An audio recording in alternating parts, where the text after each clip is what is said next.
Bom dia pessoal, tudo bem? Na aula de hoje vamos continuar o assunto do nono ano falando sobre as revoltas urbanas que vão ocorrer durante o primeiro reinado.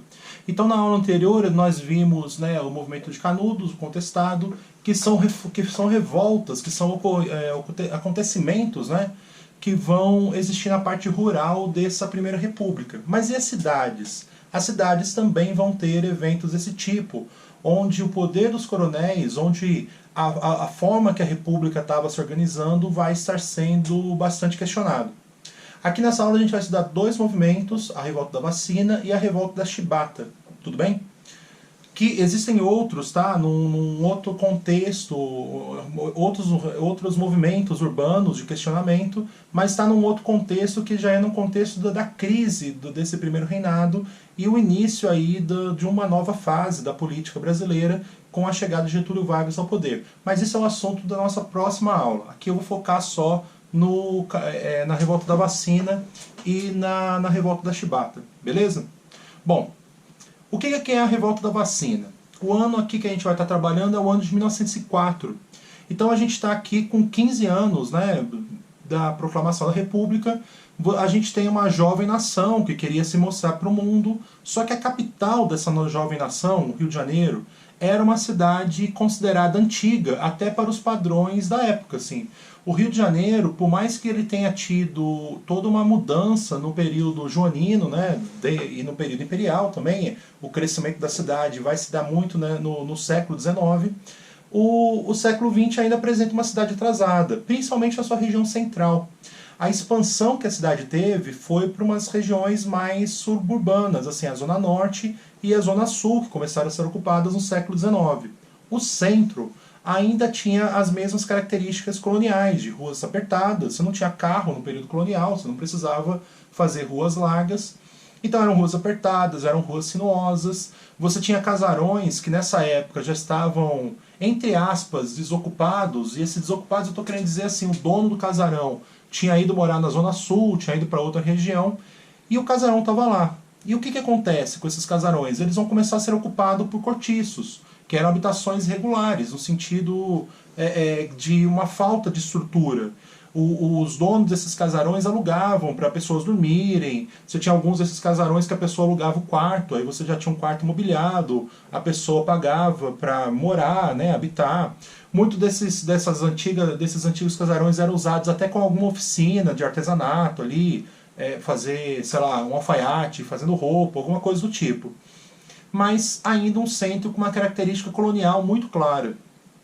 E o final do século XIX tem uma experiência de reforma urbana que foi muito bem vista no mundo todo, que é a reforma urbana de Paris. Paris, lá para mais ou menos 1870, tem uma reforma urbana feita por um cara chamado Haussmann, que construiu essa Paris que a gente tem hoje. Quando a gente vai pensar na Champs-Élysées, quando a gente vai pensar no Arco do Triunfo, quando a gente vai pensar na Torre Eiffel, tudo isso vem dentro de um contexto de uma transformação de uma cidade que era milenária, inclusive, a cidade de Paris, para uma nova Paris, para uma cidade que se apresentasse para esse período da modernização que a segunda revolução industrial propôs, já com automóvel e uma série de novidades. E essa reforma foi tão significativa que políticos brasileiros começaram a pensar isso para a capital brasileira. Afinal, a ideia era, se a gente tem uma jovem nação, a gente tem que ter uma capital moderna, a gente está tentando se mostrar como uma potência do mundo, a capital tem que mudar. E isso ainda ganhava mais força por conta dessas características coloniais e por conta das grandes epidemias que o Rio de Janeiro sofria. Gente, no início do século XX, as epidemias no Rio era questão de matar de milhares de pessoas, assim. Principalmente as epidemias de varíola. A varíola era uma doença que já foi erradicada, eu vou falar um pouquinho mais dela quando a gente acabar esse assunto aqui da revolta da vacina, mas era uma doença que é uma das mais mortais que já existiu na Terra, e que quando chegava no Brasil uma epidemia de varíola era questão de milhares de mortes, assim, 6 mil mortes, 4 mil mortes, normalmente, assim. Fora que você tinha dengue, você tinha malária, você tinha uma série de outras doenças que acabavam matando muita gente. E você não tinha muito cuidado. Você tinha ratos circulando, os hábitos ainda na cidade eram muito antigos, você não tinha saneamento, então tinha gente que jogava urina na rua, tinha gente que cuspia no chão, tinha uma série de práticas que não eram consideradas minimamente modernas ou até mesmo civilizadas e que estavam acontecendo no Rio de Janeiro.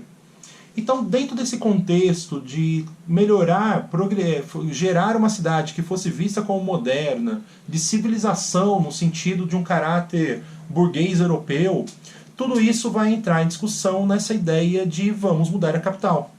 E em 1904, o presidente do Brasil vai ser Rodrigues Alves. Ele era um cara mais novo, mas tinha todo um discurso de modernização. E os presidentes eles tinham a capacidade de escolher o prefeito da capital, o prefeito do que seria então o Distrito Federal, que na época era o Rio de Janeiro. E ele vai escolher Francisco Pereira Passos, que era um engenheiro que tinha todo esse discurso também de modernização. E em 1904, o centro do Rio de Janeiro vai ser modernizado. Eles vão pensar na ideia de construir ruas largas, de construir prédios que simbolizassem, que tivessem simbolizar uma modernização. Então, assim, quando a gente anda ali, aí a rua principal para a gente analisar isso é a Avenida Rio Branco. Hoje ela virou metade dela calçadão, tem o VLT, né, aquele trem, né, leve sobre trilhos, veículo leve sobre trilhos, que está lá cruzando a rua. Mas antes era uma rua com 6, 7 pistas e que não era um padrão da que existia no período colonial. Para construir a Avenida Rio Branco e todos os prédios que estão ali em volta dela, a Biblioteca Nacional, o Museu de Belas Artes, ali do lado era o Supremo Tribunal Federal, do lado da Biblioteca Nacional, quando a capital era o Rio de Janeiro. Tudo isso é construído dentro desse contexto também. Para essa construção toda, são centenas de prédios desses casarões antigos que serviam de cortiços que vão ser demolidos. A partir de fevereiro de 1904, começa uma grande obra, né, uma grande transformação no centro do Rio de Janeiro nessa ideia de demolir os prédios antigos e construir ruas largas. Isso era justificado até por uma questão higienista. Olha, vai ter circulação mais de ar, o sol vai chegar melhor do que quando você tem os casarões ali mais perto um do outro, e isso vai ajudar no saneamento, vai ajudar na higiene da população e vai ajudar nas epidemias. O fato é que, mesmo com toda, né, a gente pode criticar, a gente pode achar que foi correto, mas assim, o fato é que foi feito e foi feito da forma mais apressada possível. Entre fevereiro e setembro você vai ter as demolições, muita gente conhece esse período como bota abaixo por conta dessas demolições, e o Rio de Janeiro é transformado. Assim, o final das obras vai se dar em setembro, é lógico, ainda tinha muita coisa em construção, mas rapidinho eles modificaram esse panorama do centro do Rio de Janeiro. E por mais que muita gente possa considerar que isso foi correto, que isso é legal, sei lá, criou um lugar bonito para mim passear, vamos pensar do lado humano, né? Porque a gente tinha uma série de pessoas que moravam nesses casarões, que trabalhavam nesses casarões. E eram pessoas que estavam ocupando esses cortiços porque não tinham condições de ir morar no subúrbio, né? Comprar um terreno e construir uma casa. E aí o que acontece? Esses caras, eles vão ficar desalojados. E eles vão ficar desalojados sem nenhum apoio governamental. Eles não eram donos das casas, então eles não receberam uma indenização pela derrubada ou qualquer coisa do tipo. Eles literalmente viram o local que eles abrigavam sendo demolidos e um governo mandando eles se virarem, no final das contas. Como eles não tinham capacidade de ir para um bairro de subúrbio, construir uma casa, alguma coisa do tipo, e aqui pensa também, né? Você tinha os trens que ligavam os bairros subúrbios ao centro, onde estavam as fábricas, onde estavam surgindo, né, essas fábricas todas na cidade. E aí, além da questão de comprar o terreno, construir a moradia, você tinha essa questão do próprio transporte. Então era muito caro para uma parte da população. E ela foi expulsa do centro. O que vai acontecer? Eles vão acabar ocupando os morros que ficavam mais próximos do centro, dando origem às primeiras favelas do Rio de Janeiro. Tudo bem? A reforma Pereira Passos, como a reforma é conhecida, ou Bota Abaixo, como ela ficou popularmente conhecida, ela gerou esse centro do Rio de Janeiro que a gente tem até hoje, né, com algumas mudanças, mas ela também gerou uma crise populacional. E para piorar essa crise, a gente tem a questão higienista, né? O Oswaldo Cruz, que era tipo o ministro da Fazenda, da Saúde, né, da época, ele tem essa ideia de vamos acabar com as doenças. O que, de novo, vai parecer tudo muito correto, as medidas. mas é a questão de como que isso vai ser imposto. Dentro dessa ideia de acabar com as epidemias, o Oswaldo Cruz vai tomar medida, e ele trabalhava no Instituto Manguinhos, que até hoje faz vacinas aqui no Brasil, ligado à Fiocruz, e já se sabia, por exemplo, que ratos ajudavam na proliferação de doenças. Então ele começa uma campanha para as pessoas matarem ratos. Se tem a ideia já de que mosquitos ajudam na proliferação de doenças, campanhas para combate a mosquito. O problema era a questão da varíola. A varíola, nessa época, em 1904, você já tinha a descoberta da vacina. A vacina da varíola, se não me falha a memória, é de 1776, inclusive. E, assim, ela só não era muito aplicada. Basicamente, ela não era aplicada. E o governo, então, a partir dessa proposta do Oswaldo Cruz de melhorar o saneamento, a limpeza e higiene da cidade, vai propor uma campanha de vacinação. O probleminha é que essa campanha de vacinação ela tinha um caráter obrigatório. E é aí que vão começar os problemas. Junto do agente de saúde ia um policial. E a pessoa que não queria ser vacinada, que não aceitava ser vacinada, ela era literalmente presa. E hoje a gente tem muita informação sobre como as vacinas são importantes. Assim, a varíola, que foi a doença mais mortal provavelmente da história, ela simplesmente foi erradicada. Desde 1978, a gente não tem mais nenhum caso de varíola no mundo. E simplesmente por conta do uso da vacina. As pessoas foram conscientizadas, as pessoas se vacinaram, a doença simplesmente não ela está erradicada, ela não existe mais. Aliás, nesse sentido, ela só existe guardada, né, em laboratórios, um exemplar nos Estados Unidos e um na Rússia, assim, e justamente porque os dois países não aceitaram jogar fora seus exemplares. Mas assim, se a gente for analisar, não criem teoria da conspiração. É bom que o vírus esteja lá guardado, se um dia, supondo que a doença reapareça, a gente tem lá como voltar a fazer as vacinas. A varíola hoje, por exemplo, ela foi erradicada, ela nem precisa estar na vacinação das crianças, porque simplesmente a criança não vai ter contato com essa doença. Mas voltando aqui para o ponto inicial, né? Vacinação pressupõe conscientização. As pessoas são informadas do que vai acontecer. Não é todo mundo que vai aceitar que tomar uma injeção no braço e um líquido vai ser colocado dentro do seu corpo. Se você não souber o que está acontecendo, é natural que você literalmente não aceite fazer aquilo. E esse que foi o problema do governo. O governo faz a campanha de vacinação, ele coloca a polícia junto do agente sanitário, mas ele não em nenhum instante ele informa a população sobre o que é aquilo. Ele não dá a informação para o povo de que, olha, isso aqui vai te fazer bem, porque a gente sofre com essas epidemias e é necessário que a gente vacine. E, logicamente, o povo não aceita. E aí a gente tem que analisar questões morais. Assim, é um mundo machista, né? Onde a mulher, por exemplo, sempre ficava em casa, o homem saía para trabalhar. Aí chegava o agente de saúde, batia na porta da casa dela, e aí a gente vai estar falando de uma mulher sozinha, com crianças, que seja. Vamos pensar aqui que tem uma filha. Então, uma mulher e uma filha recebendo 2 homens, um agente de saúde e um policial em casa, sem que o marido estivesse. Dentro dessa sociedade machista e moralista, cara, isso nunca vai ser aceito. Aí você já começa com problemas. O cara, quando sabe, ele quer ir atrás do policial, e aí pode ser preso. Uma série de situações vão começar a acontecer. E tudo muito por causa dessa medida autoritária do governo, de obrigar a vacinação sem conscientizar a população sobre a necessidade daquilo e tudo que estava acontecendo por conta disso. E aí, vamos começar a somar as coisas, né? Você tem a reforma urbana, no mesmo ano você tem essa campanha de vacinação. A reforma urbana, eu falei, de fevereiro a setembro. A lei da vacinação obrigatória, ela sai em junho de 1904. E em novembro vai estourar uma revolta. Basicamente, entre 10 a 13 de novembro, o centro do Rio de Janeiro ficou sob o comando de populares. Assim. E como é que eles conseguiram dominar o centro? Eles tinham material, né? Estava cheio de pedra, de escombros, né? Do que foi destruído. E aí eles tinham capacidade de fazer barricadas, eles tinham capacidade de jogar pedra na polícia e assim por diante. Ao ponto do governo ser obrigado a chamar o exército para intervir nessa revolta. Então, volto a dizer, né, ela dura 3 dias, o exército vai, a repressão é extremamente violenta, que é um outro ponto, né? A gente já falou aqui de Canudos e Contestado. A repressão que o governo oferecia para esses movimentos era extremamente violenta sempre. A ideia era bater antes de perguntar o que estava acontecendo. Tanto que muitas pessoas que só eram suspeitas, que não tinham nenhuma comprovação que participaram dessa revolta, elas foram presas e boa parte delas, inclusive, foi enviada para o Acre para trabalhar na exploração da borracha, que a gente falou aqui algumas aulas atrás. Tudo bem? Sobre, né, o final disso, né, quando o governo percebe essa crise toda, ele acaba suspendendo a campanha de vacinação.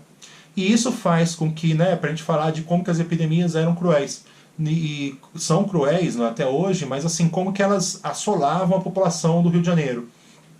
4 anos depois, teve uma epidemia de 1908, aqui então, teve uma epidemia de varíola, onde é estimado que mais ou menos 6.500 pessoas morreram no Rio de Janeiro. Lembrando, 4 anos antes tinha tido uma campanha de vacinação, a qual o povo se revoltou por conta da falta de informação a respeito. E essa falta de informação acabou sendo muito custosa para o Brasil.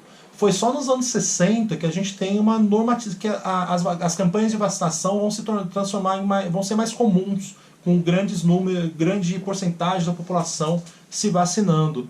E aí, devido à ampla campanha de conscientização que vai ser feita, tá lá o Zé Gotinha até hoje para nos lembrar a importância da vacina. Tudo bem? Né, falei que eu ia falar um pouquinho mais da varíola, né? Ao longo da explicação fui falando. A varíola no Brasil foi erradicada em 1971. O último caso no Brasil foi analisado, foi visto, né, em 1971. Desde então não temos mais casos de varíola no Brasil. Volto a dizer, no mundo.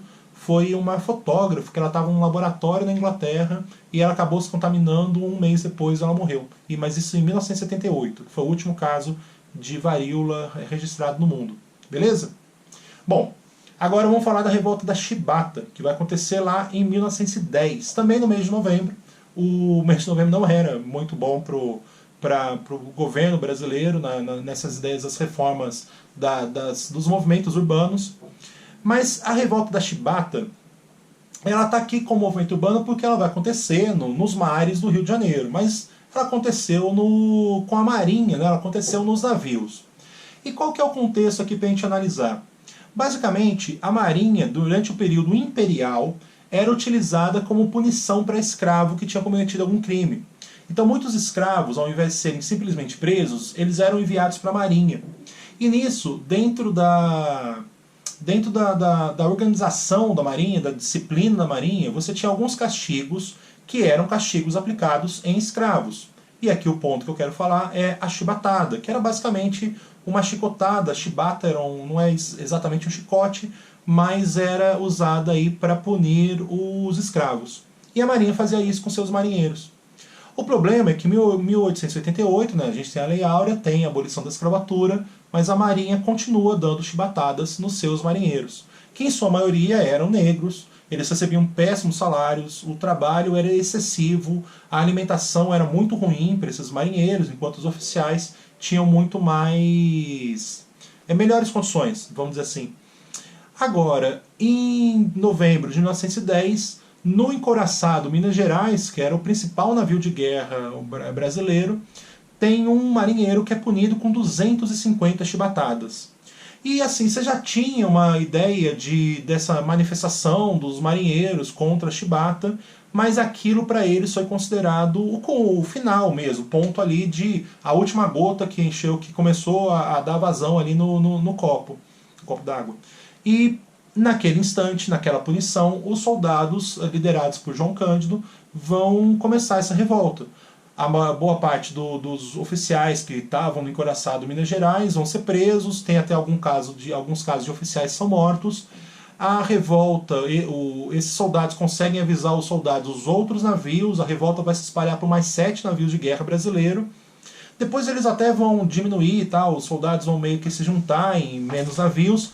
Mas assim, o fato é que os principais navios de guerra brasileiros estavam sob o comando de soldados que exigiam, entre outras coisas, exigiam melhores condições e o final da chibatada. O ponto principal para eles era o fim desses castigos físicos.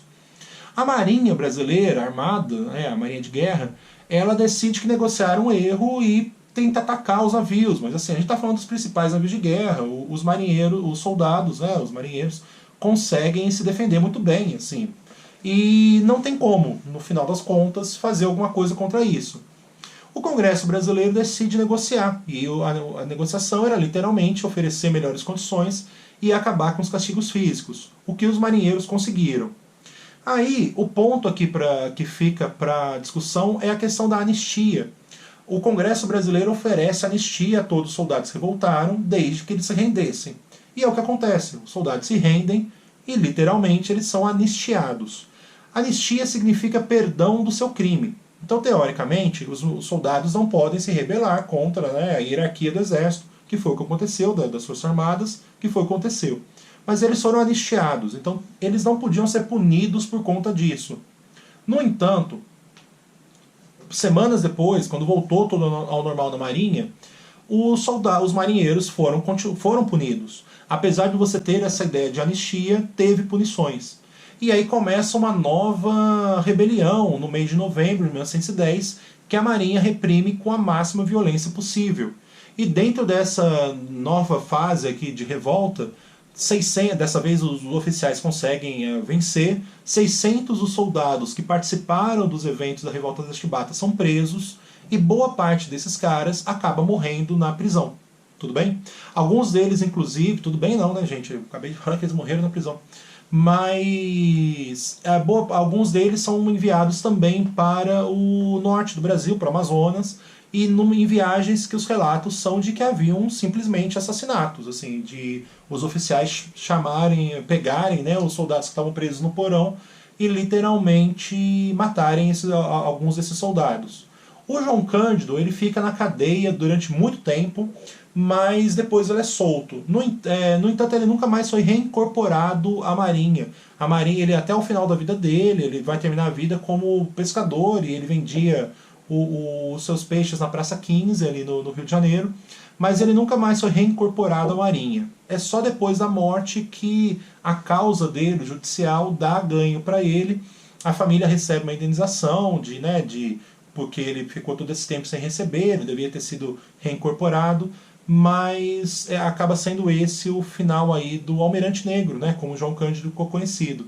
Até hoje é uma figura muito importante quando a gente vai pensar no movimento negro brasileiro, porque ele lutou contra o racismo envolvido, né? A ideia da chibatada é uma punição racista, no final das contas, e dentro dessa ideia, dessa luta dele, ele é visto como um ícone bastante importante para o movimento negro. Ele tem samba enredo, né, que foi feito sobre ele, e tem a música, o Almirante Negro, que fez bastante sucesso, se não me falha a memória, nos anos 70. Beleza? Bom, para essa aula aqui era esse o conteúdo que eu queria explicar para vocês. Qualquer dúvida, entre em contato aí, os sinais de fumaça virtuais. Um abração para vocês e até a próxima, quando eu vou falar aí dos movimentos que levaram ao final dessa Primeira República. Tranquilo? Então,